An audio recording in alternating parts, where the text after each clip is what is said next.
स्वागत है आप सभी का एक और बार फिर अपने चैनल स्टडी विद समीर पर। आज मैं क्लास 10th की हिस्ट्री का अध्याय 2 भारत में राष्ट्रवाद का पार्ट 2 लेकर आया हूँ। इससे पहले मैंने इसका एक पार्ट पढ़ा दिया है और आप जाकर मेरे चैनल पर देख सकते हैं इसका फर्स्ट पार्ट। ये पार्ट सेकंड है। अगर आपने पहले फर्स्ट पार्ट नहीं देखा है पहले उसे जाकर देखिए और चैप्टर को शुरू से समझिए। बहुत ही इंटरेस्टिंग और बहुत मज़ेदार चैप्टर है और मैंने बहुत अच्छे से समझाने की कोशिश करी है आप सबको और बहुत अच्छे नोट्स बनाए बड़ी मेहनत से। जो लाइनें बहुत इंपॉर्टेंट थी मैंने सारी लाइनें उठा ली और इस चैप्टर का आज ये दूसरा पार्ट है और इस पार्ट में ये चैप्टर भी पूरा हो जाएगा। ठीक है, चलो तो अपना चैप्टर शुरू करते हैं।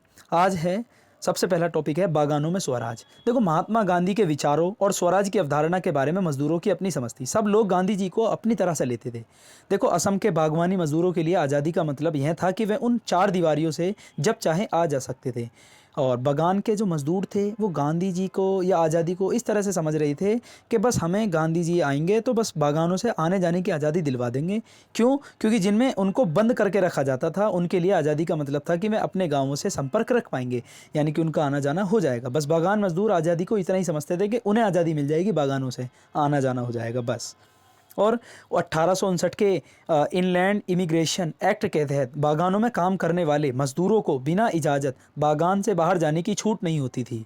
और जब उन्होंने असहयोग आंदोलन के बारे में सुना तो उन्होंने बागान छोड़ दिए और अपने घर को चल दिए। जब बागान के मजदूरों ने ये सुना कि गांधी जी आ गए हैं और उन्होंने असहयोग आंदोलन चला दिया है तो उन्होंने बागानों को छोड़ दिए और सब अपने घर की तरफ चल दिए। लेकिन वह अपनी मंजिल पर नहीं पहुँच पाए। उन्हें पुलिस ने पकड़ लिया और उनकी बुरी तरह पिटाई करी रास्ते में ही। अब फिर पकड़ के वापसी ले गए। अब आ गया था चोरा चोरी घटना सन 1900, यहाँ सन थोड़ा सा गलत हो गया है, 22 है मेरे हिसाब से। ठीक है, सन थोड़ा ठीक कर लेना है, यहाँ 22 है। ठीक है, देखते हैं क्या चोरा चोरी घटना क्या है। गोरखपुर स्थित चोरा चोरी में बाजार से गुजर रहा है एक शांतिपूर्ण जुलूस पुलिस के साथ हिंसा टकराव में बदल गया और इस घटना के बारे में सुनते ही महात्मा गांधी ने असहयोग आंदोलन रोकने का आह्वान किया। देखो, चोरा चोरी घटना एक बहुत ही बड़ी निर्मम घटना थी, बहुत बेकार घटना थी और गांधी जी को इस घटना की बिल्कुल उम्मीद भी नहीं थी। गांधी जी का आंदोलन एकदम बहुत अच्छे ढंग से चल रहा था और बहुत बढ़िया तरीके से चल रहा था। अचानक से क्या हुआ, चोरा चोरी के अंदर एक घटना हो गई। घटना ये थी कि सबसे पहले पुलिस वालों ने एक शांतिपूर्ण जुलूस पर टकराव चलाकर गोली चला दी, यानी कि टकराव लड़कर उनसे गोली चला दी। फिर आम लोगों ने गुस्से में पुलिस थाने में ही आग लगा दी और जब पुलिस थाने में आग लगाई तो उसके अंदर जो पुलिसकर्मी थे वो उनको भी जिंदा जला दिया। और ये इतनी खतरनाक घटना सुनकर गांधी जी ने अपना आंदोलन वापसी ले लिया, असहयोग आंदोलन। इसी वजह से असहयोग आंदोलन को रोकना पड़ा। ठीक है, अब गांधी जी को ये उम्मीद नहीं थी कि मतलब उन्हीं के साथ के लोग ऐसा करेंगे। अब देखो, फिर आता सविनय अवज्ञा की ओर। अब गांधी जी, फिर क्या हुआ, गांधी जी ने अगले और अब सबसे बड़े आंदोलन की तरफ देखना चाहा कि अब मैं क्या आंदोलन ना हो। असहयोग आंदोलन के बाद गांधी जी कुछ सामाजिक कार्यों में लग गए थे। सन 1922 से लेकर गांधी जी सन 1927-28 तक सामाजिक कामों में लग गए थे, जैसे बाल विवाह, सती प्रथा, इन सारी प्रथाओं पे मतलब रोक लगाने के लिए उन्होंने सामाजिक काम करे कुछ साल। ठीक है, अब उसके बाद जो भारत में आंदोलन आया सविनय अवज्ञा की ओर। अब सविनय अवज्ञा की ओर ये दूसरा आंदोलन था भारत का जो व्यापक यानी कि बड़े लेवल का था। अब फरवरी 1922 में महात्मा गांधी ने असहयोग आंदोलन वापस लेने का फैसला कर लिया। उनको लगता था कि आंदोलन हिंसक होता जा रहा है, यानी कि आंदोलन में लड़ाई झगड़े ज़्यादा होते जा रहे हैं, तो उन्होंने असहयोग आंदोलन वापस ले लिया। वे 1919 के गवर्नमेंट ऑफ एक्ट इंडिया के तहत गठित की गई प्रांतीय परिषदों के चुनाव में हिस्सा लेना चाहते थे और उनको लगता था कि परिषदों में रहते हुए ब्रिटिश नीतियों का विरोध करना, सुधारों की वकालत करना और यह दिखाना भी महत्वपूर्ण है कि ये परिषदें लोकतांत्रिक संस्था नहीं थी। फिर वो चाहते थे कि 1919 के गवर्नमेंट ऑफ एक्ट इंडिया के तहत गठित की गई प्रांतीय परिषदों के चुनाव में हिस्सा लेना चाहते थे और उसमें अंग्रेज़ों की बुराइयों को दिखाना चाहते थे कि अंग्रेज़ किस तरह से हम पर व्यवहार कर रहे हैं। और आंतरिक बहस व असहमति के इस माहौल में दो ऐसे तत्व थे जिन्होंने 20 के दशक के आखिरी सालों में भारतीय राजनीति की रूपरेखा एक बार फिर बदल दी। क्या? पहला कारक था विश्वव्यापी आर्थिक मंदी का असर। सन 1926 से आर्थिक महामंदी। देखो भाई, आर्थिक महामंदी भारत के अंदर जब आई तो किसानों की एकदम कमर टूट गई, यानी कि भुखमरी का दौर फैल गया, कीमतें बिल्कुल गिरने लगी, कोई भी उत्पाद मतलब बहुत सस्ता मिल जाता था। 1926 से कृषि उत्पादों की कीमतें गिरने लगी थी और 1930 के बाद तो पूरी तरह धराशायी हो गई। इसी पृष्ठभूमि में ब्रिटिशों की नई टोरी सरकार में सर जॉन साइमन के नेतृत्व में एक वैधानिक आयोग का गठन कर दिया गया। अब यहाँ पर एक टोली आई थी जो सर जॉन साइमन कमीशन के नेतृत्व में एक टोली आई। इस आयोग में एक भी भारतीय सदस्य नहीं था, सारे अंग्रेज थे। एक सभा बिठाई गई, उस सभा में कुछ चर्चे मतलब बात करनी थी किसी मुद्दे को लेकर, और उसमें जो है सारे के सारे अंग्रेज ही शामिल थे, एक भी भारतीय शामिल नहीं था, और उन सब का लीडर था साइमन। तो जब पता लगा भारतीयों को इसमें एक भी भारतीयों को हिस्सा नहीं दिया गया है, तो भारतीयों ने इस टोली का विरोध करा और ये कहा कि साइमन कमीशन वापस जाओ, यानी कि साइमन कमीशन गो बैक।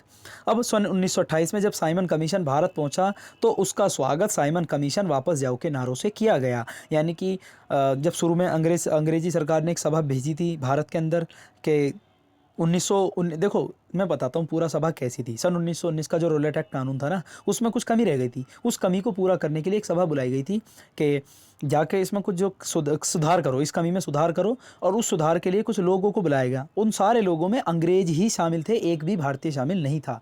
और उन सारी सभा का जो ग्रुप का लीडर था वो साइमन कमीशन था। इसीलिए सबसे पहले साइमन कमीशन के आते ही उसका विरोध किया जाने लगा कि साइमन कमीशन वापस जाओ, साइमन कमीशन गो बैक। दिसंबर सन 1929 में जवाहरलाल नेहरू की अध्यक्षता में कांग्रेस के लाहौर अधिवेशन में पूर्ण स्वराज की मांग को औपचारिक रूप से मान लिया गया। गांधी जी ने नेहरू जी ने ये कहा था सन 1929 में कि हमें पूर्ण स्वराज दे दो। पूर्ण स्वराज की मांग को उन्होंने अपनी तरफ से ही खुद ही मान लिया, और 26 जनवरी सन 1930 को, ये रहा नीचे, तय किया कि 26 जनवरी 1930 को स्वतंत्रता दिवस के रूप में मनाया जाएगा। तो यानी उन्होंने 26 जनवरी 1930 को स्वतंत्रता दिवस के रूप में खुद ही बना लिया, ठीक है। लेकिन ऐसा नहीं था। भारत को आज़ादी आप सबको जानते हो 1947 में मिली है, लेकिन ये दिन भी याद रहने के लिए क्या हुआ, इस दिन को याद रखने के लिए संविधान को 26 जनवरी को ही लागू कर दिया गया। आप सभी जानते हो कि संविधान 26 नवंबर 1949 को पूरा हो गया था, लेकिन फिर भी वो 2 महीने लेट लागू हुआ। कब? 26 जनवरी 1950 को। उसका रीज़न यही था कि 26 जनवरी को उसे इसलिए लागू करा गया क्योंकि 26 जनवरी 1930 को नेहरू जी ने पूर्ण स्वराज की मांग करी थी भारत में, और इस दिन को याद रखने के लिए, इस तारीख को याद रखने के लिए संविधान को भी इसी तारीख को लागू कर दिया गया। अब देखो, नमक यात्रा और सविनय अवज्ञा आंदोलन, आप सब इस यात्रा को बड़े अच्छी तरीके से सुनना, बहुत अच्छी तरीके से समझना। बहुत ही अच्छी यात्रा थी नमक यात्रा। इसको कई नामों से जाना जाता है, नमक यात्रा, सविनय अवज्ञा आंदोलन, दांडी यात्रा, दांडी मार्च, बहुत सारे नामों से जाना जाता है। लेकिन इसमें सीधा सीधा देखो नाम ही नमक यात्रा आ रहा है, यानी कि नमक से रिलेटेड कुछ बात है। चलो हम पढ़ते हैं। देखो, देश को एकजुट करने के लिए महात्मा गांधी को नमक एक शक्तिशाली प्रतीक दिखाई दिया। क्यों? 31 जनवरी 1930 को उन्होंने वायसराय इरविन को एक खत लिखा। इस खत में उन्होंने 11 मांगों का उल्लेख किया था। इनमें सबसे महत्वपूर्ण मांग नमक कर को ख़त्म करने के बारे में थी, क्योंकि आप सभी जानते हो नमक का अमीर और गरीब सभी इस्तेमाल करते थे और यह भोजन का एक अभिन्न हिस्सा था। तो गांधी जी ने 11 मांग करी थी लॉर्ड इरविन से, और ये भी कहा था कि इन 11 मांगों को जल्दी से जल्दी पूरा कर दिया जाए। इसलिए नमक पर कर और उसके उत्पादन पर सरकारी इजारेदारी को महात्मा गांधी ने ब्रिटिश शासन का सबसे दमनकारी पहलू बताया कि भाई आपने नमक पर भी टैक्स लगा रखा है, और वो भी इतना। तो इसलिए उन्होंने कहा कि हमारी 11 मांगे हैं, और उसमें सबसे महत्वपूर्ण मांग यही थी कि नमक के ऊपर से टैक्स हटा दिया जाए। अब महात्मा गांधी का यह पत्र एक अल्टीमेट यानी कि एक चेतावनी की तरह था, और उन्होंने लिखा था कि अगर 11 मार्च तक उनकी 11 मांगे नहीं मानी गई तो कांग्रेस सविनय अवज्ञा आंदोलन छेड़ देगी। इरविन झुकने को तैयार नहीं था। फलस्वरूप महात्मा गांधी ने अपने 78 विश्वस्त वॉलंटियरों के साथ नमक यात्रा शुरू कर दी, और यह यात्रा साबरमती में गांधी जी के आश्रम से 240 किलोमीटर दूर दांडी नामक गुजराती तटीय कस्बे में जाकर ख़त्म होनी थी। गांधी जी की टोली ने 24 दिन तक हर रोज़ लगभग 10 मील का सफ़र तय किया। गांधी जी जहां भी रुकते थे हज़ारों लोग उन्हें सुनने आते थे। इन सभाओं में गांधी जी ने स्वराज का अर्थ स्पष्ट किया और आह्वान किया कि लोग अंग्रेज़ों की शांतिपूर्वक अवज्ञा ना करें, अंग्रेज़ों का कहा ना माने। अवज्ञा, अब देखो सविनय अवज्ञा का मतलब था उनकी अंग्रेज़ों की आज्ञा को ना मानना, और असहयोग का मतलब आपने देखा था सहयोग मत लेना, यानी कि उनका साथ मत दो। लेकिन सविनय अवज्ञा आंदोलन में तो ये था कि अब उनकी आज्ञा भी मत मानो, यानी कि उनके कानूनों का उल्लंघन करो। तो गांधी जी 6 अप्रैल को वह दांडी पहुंचे।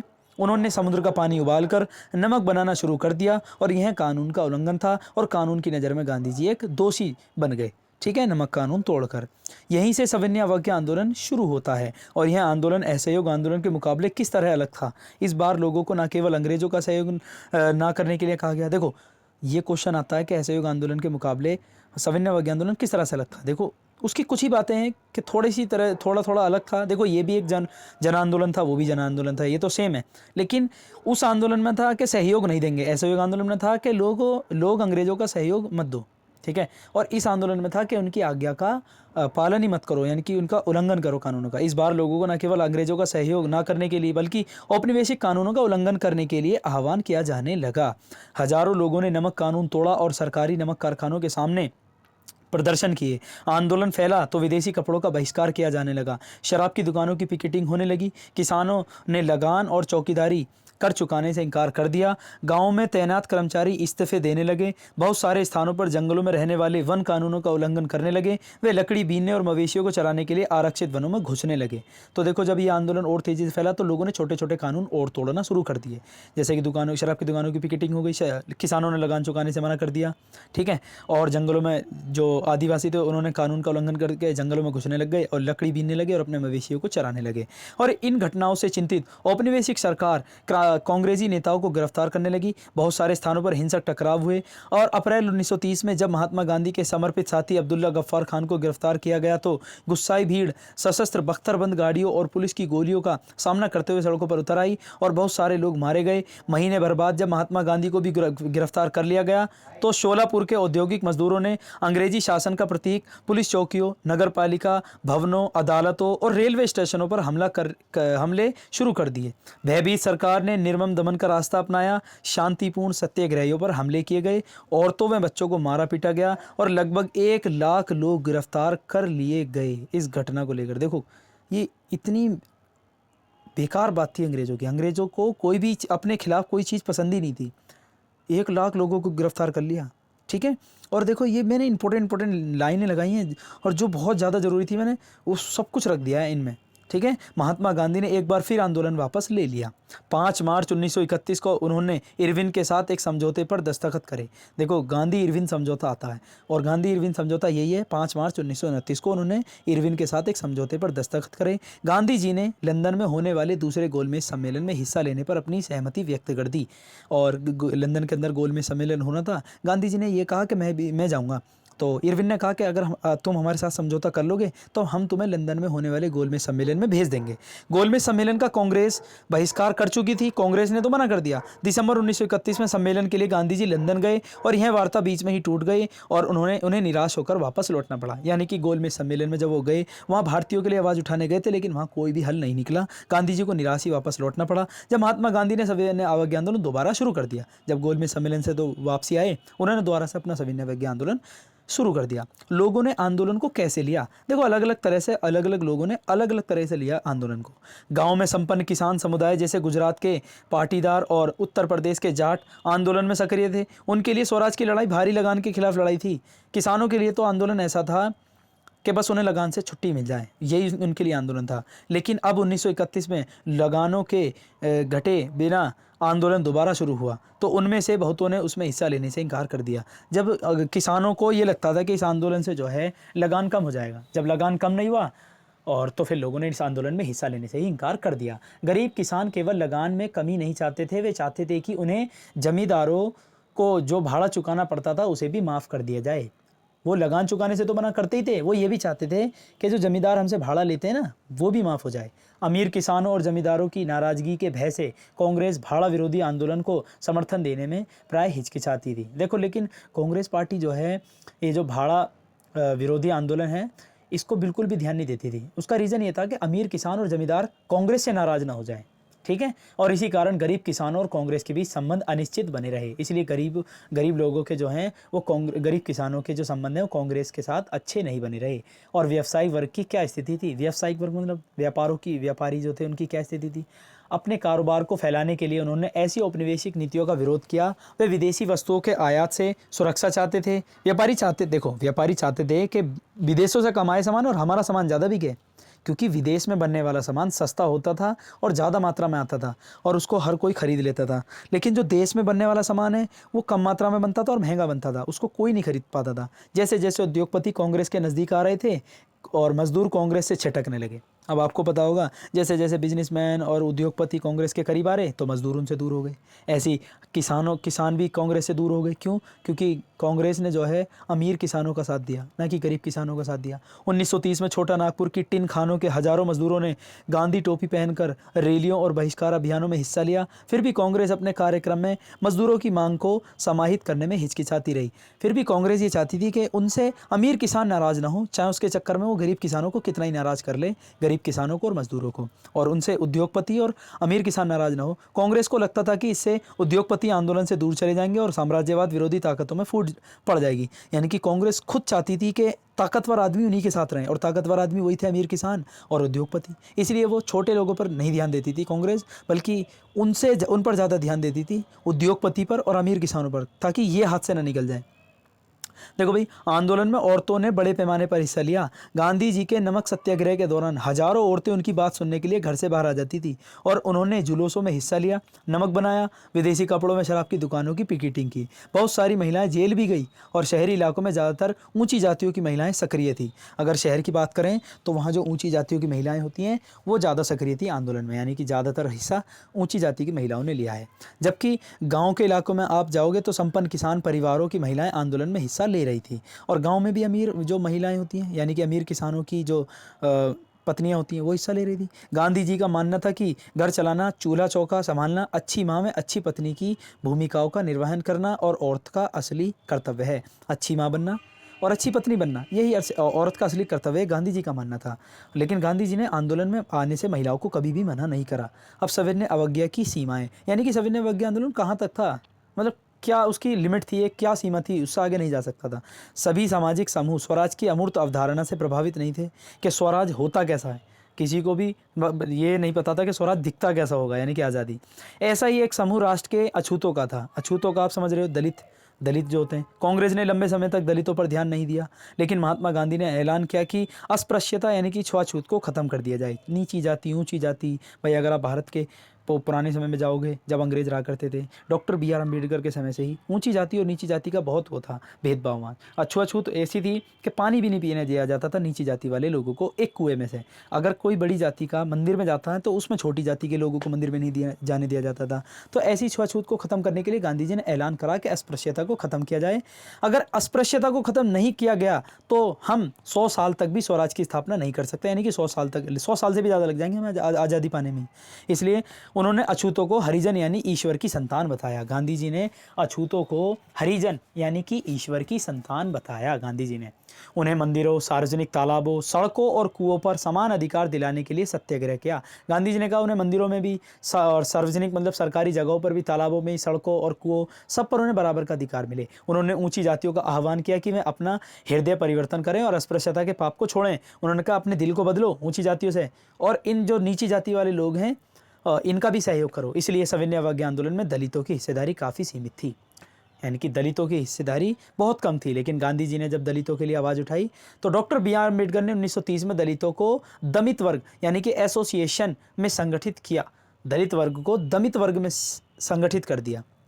देखो, डॉक्टर बी आर अम्बेडकर दलितों के लिए एक तरीके से भगवान के वो हैं रूप, क्योंकि डॉक्टर बी आर अम्बेडकर ने अपने बचपन में वो सारी परेशानियां देखी हैं, वो नीची ऊंची जाति के सारे भेदभाव देखे हैं, जो उन्हें पता था उनकी जाति कितनी छोटी थी, ठीक है। लेकिन बी आर अम्बेडकर ने कभी भी अपनी जाति को नहीं बदला और कभी भी अपनी जाति को नहीं छुपाया। वो जहाँ पर भी नौकरी के लिए जाते थे सबसे पहले अपनी जाति को ही बताते थे, चाहे उन्हें लोग नौकरी दें या ना दें, ठीक है। और आज देख लो, doctor B R Ambedkar Bharat के कितने महान बैरिस्टर बने, और भारत का संविधान भी लिखने का श्रेय उन्हीं को ही जाता है। जब ब्रिटिश सरकार ने अम्बेडकर की मांग मान ली तो गांधी जी आमरण अनशन पर बैठ गए। यानी कि भाई अम्बेडकर जी कहने लगे कि दलितों के लिए एक अलग समूह बनाया जाए, लेकिन गांधी जी कहते थे कि ये अलग समूह नहीं बनाओ, बल्कि दलितों को भी भारत का एक हिस्सा रहने दो, भारत का ही हिस्सा, मतलब सब मिलजुल के रहेंगे। आखिरकार अम्बेडकर ने गांधी जी की राय मान ली और सितंबर 1932 में पूना पैक्ट पर हस्ताक्षर कर दिए। भारत के कुछ मुस्लिम राजनीतिक संगठनों ने भी सविनय अवज्ञा आंदोलन के प्रति कोई खास उत्साह नहीं दिखाया। मतलब मुसलमान राजनीतिक जो संगठन है उन्होंने भी सविनय अवज्ञा आंदोलन की तरफ कुछ खास नज़र नहीं डाली। मुसलमानों का एक बहुत बड़ा तबका कांग्रेस से कटा हुआ महसूस करने लगा। अचानक से ही मुसलमानों का एक बहुत बड़ा तबका कांग्रेस जो सरकार है उससे अपने आप को कटा हुआ महसूस करने लगा। कटा हुआ उसे कहते हैं, मतलब ऐसा लगने लगा कि कांग्रेस सरकार मुसलमानों के साथ नहीं है। इससे कई शहरों में हिंदू मुस्लिम सांप्रदायिक टकराव में दंगे हुए और कांग्रेस और मुस्लिम लीग ने एक बार फिर गठबंधन का प्रयास करा। 1927 में ऐसा लगा भी कि अब एकता स्थापित हो ही जाएगी, ऐसा 1927 में लगा कि हिंदू मुसलमान एक साथ हो जाएंगे, लेकिन ये गलतफहमी थी। हिंदू महासभा के M.R. जयकर ने इस समझौते के लिए किए जा रहे प्रयासों की खुलेआम निंदा शुरू कर दी, जिससे इस मुद्दे के समाधान की सारी संभावनाएं समाप्त हो गई। हिंदू मुसलमान कहाँ 1927 में जुड़ने वाले थे, लेकिन M.R. जयकर ने इस समझौते के लिए बहुत सारी खुलेआम निंदा कर दी, जिसकी वजह से हिंदू मुसलमान बिल्कुल तरह से अलग हो गए। सामूहिक अपनेपन का भाव, देखो सामूहिक अपनेपन का भाव क्या है। राष्ट्रवाद की भावना तब पनपती है जब लोग ये महसूस करने लगते हैं कि वे एक ही राष्ट्र के अंग हैं। राष्ट्रवाद तब तक नहीं दिखेगा अपने देश में जब तक राष्ट्र के अंदर रहने वाले सभी लोग, चाहे वो हिंदू हो या मुसलमान, सभी धर्मों के लोग अपने आप को एक ही राष्ट्र का अंग ना मान लें। देखो सामूहिक अपनेपन की यह भावना आंशिक रूप से संयुक्त संघर्षों के चलते पैदा हुई थी। इतिहास व साहित्य, लोक कथाएं व गीत, चित्र व प्रतीक सभी ने राष्ट्रवाद को साकार करने में अपना महत्वपूर्ण योगदान दिया। आप जानते हो कि राष्ट्रवाद को सिर्फ आंदोलन और क्रांतियों से नहीं दर्शाया जाता, पोस्टरों से, उस पर लिखी गई कविताओं से, है ना, और चित्रकारियों से, कथाओं से, साहित्यों से राष्ट्रवाद को दिखाने की कोशिश करी गई। जैसे आपने यूरोप में राष्ट्रवाद पढ़ा था। यूरोप में राष्ट्रवाद में जब आपने पढ़ा था कि एक जो आज़ादी थी, आज़ादी को एक महिला के रूप में दिखाया गया था, तो ऐसे ही हमारे देश में भी अगर आज़ादी को और भी तरीके थे दिखाने के, यानी कि पोस्टर छपे, गीत गाए गए, साहित्य लिखे गए, लोक कथाएं बनाई गई, जिससे सामूहिक अपनेपन का भाव झलके। जैसा कि आप जानते हैं कि राष्ट्र की पहचान सबसे ज़्यादा किसी तस्वीर में अंकित की जाती है। भारत की पहचान भी भारत माता की छवि का रूप लेने लगी। यह तस्वीर पहली बार बंकिम चंद्र चट्टोपाध्याय जी ने बनाई थी। भारत माता की तस्वीर आप बुक में जाकर देखोगे तो उसमें भारत माता जो खड़ी हैं बीच में, और उसका आगे शेर बैठा, पीछे एक हाथी बैठा हुआ। 1870 के दशक में उन्होंने मातृभूमि की स्तुति के रूप में वंदे मातरम गीत लिखा था। बंकिम चंद्र चट्टोपाध्याय ने 1870 में वंदे मातरम गीत लिखा था। राष्ट्रवाद का विचार भारतीय लोक कथाओं को पुनर्जीवित करने के आंदोलन से भी मजबूत हुआ। राष्ट्रवाद का जो विचार है भारतीय लोक कथाओं को जिंदा करने के लिए आंदोलन से भी मजबूत हुआ। बंगाल में स्वदेशी आंदोलन के दौरान एक तिरंगा झंडा यानी कि हरा, पीला, लाल तैयार किया गया, और गांधी जी ने भी स्वराज का झंडा तैयार कर लिया था। यह भी तिरंगा सफ़ेद, हरा और लाल था। ठीक है, गांधी जी ने भी स्वराज का एक झंडा तैयार कर लिया था, वो था सफ़ेद, हरा और लाल।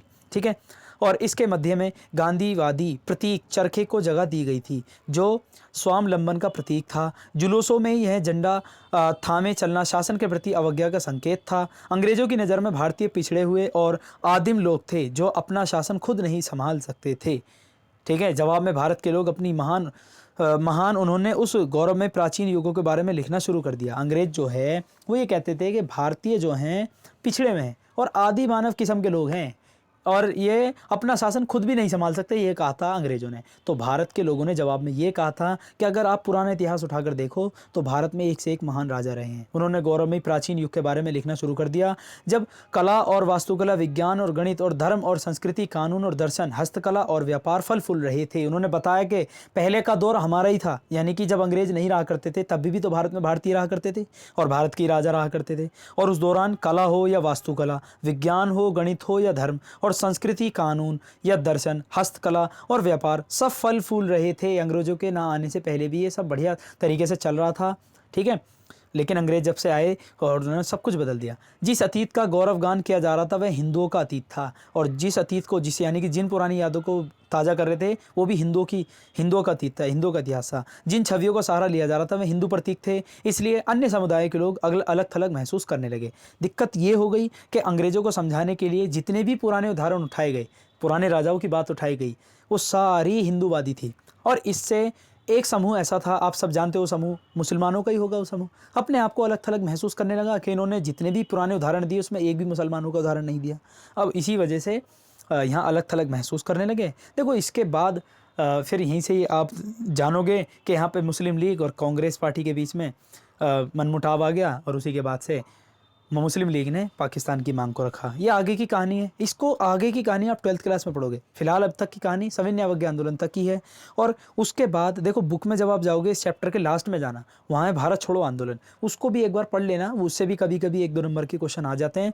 ठीक है, और इसी के साथ देखो आज ये चैप्टर आपका पूरा हो गया है। ये इस चैप्टर का दूसरा पार्ट था। ठीक है, और दूसरे पार्ट में आज हमने ये चैप्टर पूरा कम्प्लीटली पढ़ लिया है और इसके बाद हम तीसरा चैप्टर लेकर आएंगे, भूमंडलीकृत विश्व का बनना। ठीक है, जब तक के लिए आपसे फ़िदा लेते हैं और धन्यवाद। अगर आपने हमारी वीडियो देखी हो और देखी है तो लाइक भी कर देना और शेयर भी कर देना। चैनल अगर सब्सक्राइब नहीं करा है तो सब्सक्राइब भी कर देना। ठीक है, और वीडियो देखने के लिए थैंक्स।